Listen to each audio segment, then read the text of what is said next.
Welcome to Master Key TV. ఇప్పుడు చర్చించబోయే అంశం ఏంటంటే కమిషన్లు. వివిధ రకాలైనటువంటి ప్రాబ్లమ్స్ వచ్చినప్పుడు ప్రభుత్వాలు ఏ నిర్ణయం తీసుకోలేనప్పుడు హై లెవెల్లో ఒక కమిటీ వేయటం అనేది ఆనవాయితీగా వస్తుంది. ఫర్ ఎగ్జాంపుల్ తెలంగాణ కోసం వేసినట్టు శ్రీకృష్ణ కమిటీ కావచ్చు, గతంలో వచ్చిన మండల కమిషన్ కావచ్చు, ఇంకోటి కావచ్చు.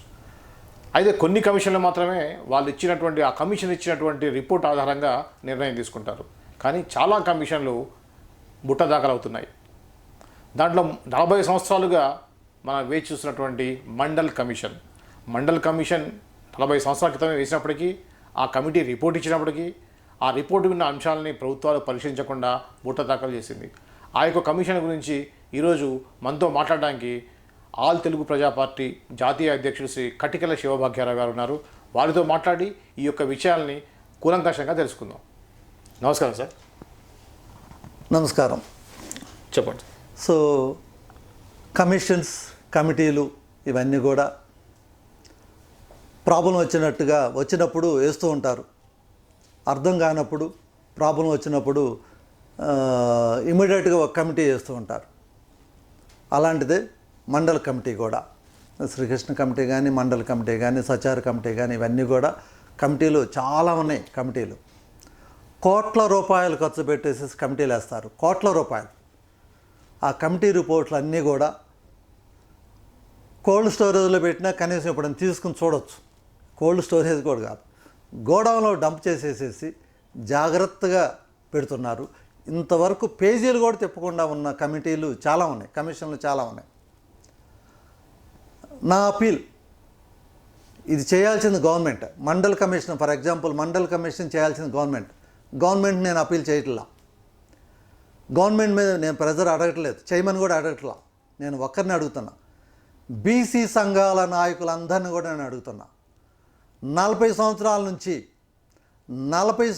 నుంచి మండల్ కమిషన్ ఇంప్లిమెంట్ చేయండి అనేసి ప్రతి గవర్నమెంట్ని అడుగుతున్నారు. ఇంతవరకు చేయలే. మరి ఓట్లు వేస్తున్నారు కదా, చేయకపోయినా కానీ ఓట్లు వేస్తున్నారు మీరు. మరి ఎవరు తప్పది? మీరు చేయమని సంఘాలన్నీ మొత్తుకుంటున్నాయి, చేయట్లేదు. అలాగని చేయనని కూడా చెప్పట్లేదు, చేస్తామంటున్నారు. బట్ మరి మీరు ఓట్లు ఎందుకు వేస్తున్నారు? ఎవరు తప్పది? ధర్నాలు చేస్తున్నారు, అదేవిధంగా యాజిటేషన్ చేస్తున్నారు, పెద్ద లక్షలతో మీటింగ్లు పెడుతున్నారు, బీసీల ఐక్యతని మాట్లాడుతున్నారు. 40 సంవత్సరాల నుంచి చేయకపోయినా కూడా ఓట్లు వేస్తున్నారు. అంటే 40 సంవత్సరాలు అంటే ఆల్మోస్ట్ 8 టైమ్స్ ఓట్లు వేశారు. దేనికి వేశారు ఓట్లు? డాక్టర్ బిఆర్ అంబేద్కర్ గారు అందరికీ సమానంగా ఓటు హక్కు ఉండాలనేసి పోరాడి ఓటు హక్కు తీసుకొచ్చి మీ సమస్యలను తీర్చుకోండి అని చెప్తే మీరేమో సమస్యల కోసం పోరాడతారు, ఓట్లు వచ్చినప్పుడు ఎవరికి అమ్ముడుపోతున్నారు. So I appeal all the BC community leaders, అన్ని పార్టీలో ఉన్న బీసీ లీడర్లు అందరూ కూడా నేను అపీల్ చేస్తున్నా, మనస్ఫూర్తిగా అపీల్ చేస్తున్నా. ఆల్ తెలుగు ప్రజా పార్టీ బీసీ కులాల నుంచే ఒక సీఎం ఉండాలని మా కోరిక. ఎందుకు ఆ కోరిక కోరుతున్నామంటే, అత్యధిక జనాభా ఉన్నవాళ్ళు బీసీలు. అదేవిధంగా మండల కమిషన్నే ఇప్పటివరకు ఇంప్లిమెంట్ చేయలేదు కాబట్టి, వారికి అన్యాయం జరిగింది కాబట్టి, వారు కనుక సీఎంగా ఉండగలిగితే రాష్ట్రానికి తప్పనిసరిగా బీసీ కులాలతో పాటు అన్ని కులాలకి సమన్యాయం చేస్తారనే ఒక నమ్మకంతో బీసీ కులాల నుంచి ఒక సీఎం అభ్యర్థి రావాలి, బీసీలే పరిపాలించాలి కొంతకాలం. మీకు కూడా ఒక అవకాశం. నేను ఒక ఎస్సీగా ఉండి బీసీ కులాలని ఎందుకు ఉండాలని అంటున్నానంటే, ఒక అవకాశం మీకు ఇస్తే సమస్యలు తెలిసిన వాళ్ళు కాబట్టి అందరికీ సమన్యాయం చేస్తారనే ఉద్దేశంతో నేను బీసీ కులాల వారు సీఎంగా ఉండాలని కోరుకుంటున్నాను. ఇక ఎవరైతే పోరాటం చేస్తున్నారో వారందరికీ కూడా నేను మనవి చేస్తున్నా, ఈ యొక్క పార్టీకి మీ ఓట్ల రూపంలో ఓట్లు వేయండి, బలాన్ని నిరూపిద్దాం. మండల కమిషన్ రిపోర్ట్ ఇంప్లిమెంట్ చేయలేదు కాబట్టి సచార కమిటీ, ముస్లిమ్స్ కూడా కమిటీలు వేశారు, ఆ కమిటీ ఇంప్లిమెంట్ చేయలేదు కాబట్టి ఎస్సీ కమిటీలు ఏబిసిడీలు చేయమని కమిటీ వేసి అది కూడా 25 సంవత్సరాలు 30 సంవత్సరాలు అయిపోతుంది, చేయలేదు కాబట్టి ఈ కమిటీలన్నిటిని కూడా ఇంప్లిమెంట్ చేయాలంటే మీరు ఓట్లు వేసిన తర్వాత ఎవరు కూడా ఇంప్లిమెంట్ చేయరు.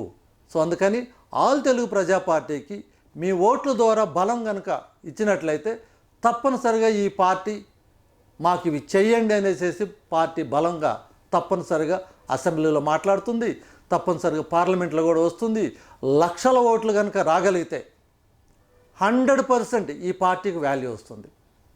చాలామంది అంటారు ఓడిపోతుంది కదా పార్టీ, కొత్తగా పెట్టారు, పెద్ద పెద్ద మీటింగ్లు పెట్టలేదు, పెద్ద పెద్ద నాయకులు లేరు, ఓడిపోయే పార్టీకి ఎందుకు వేయాలి అనేసి చాలామంది బీసీ నాయకులు కానీ, ఎస్సీ నాయకులు కానీ, ముస్లిం నాయకులు అనుకుంటారు. తప్పుడు ఆలోచన. నీ ఓటు బ్యాంక్ కనుక తప్పనిసరిగా ఒక పార్టీకి ఈ ఆశయాల కొరకు ఎవరైతే ఉన్నారో ఆ ఆశయాల కోసం ఓటు కనుక వేయగలిగితే 100% ఏ ప్రభుత్వం అయినా సరే ఈ పార్టీకి వెళ్ళి చూడాల్సిందే, ఈ ఆశయాలకు వెళ్ళి చూడాల్సిందే, ఈ ఆశయాల్ని ఇంప్లిమెంట్ చేయాల్సిందే. అందుకని I appeal all the BC leaders, Muslim leaders and ST leaders, SC leaders, ఒక్క ఛాన్స్, ఒక్క ఓటుని మీరు చెప్పే మాటలు, మీరు చెప్పే అపీల్స్కి వాళ్ళు వింటలేదు కాబట్టి ఒక్క ఓటుని ఈ ఒక్కసారి మాత్రం ఆల్ తెలుగు ప్రజా పార్టీకి ఇవ్వాలనేసి మనస్ఫూర్తిగా కోరుకుంటున్నాను, రిక్వెస్ట్ చేస్తున్నాను. Thank you. ఇది శ్రీ కటికల శివభాగ్యారావు గారు వారు చెప్పిన ఈ కమిటీల గురించి, కమిటీల యొక్క ఇంప్లిమెంటేషన్ గురించి, ప్రభుత్వం ఏ విధంగా ఉంది అనే విషయం మీద వివరంగా చెప్పారు. మరో విషయంతో మళ్ళీ కలుద్దాం. అంతవరకు చూస్తూనే ఉండండి మాస్టర్ కీ టీవీ.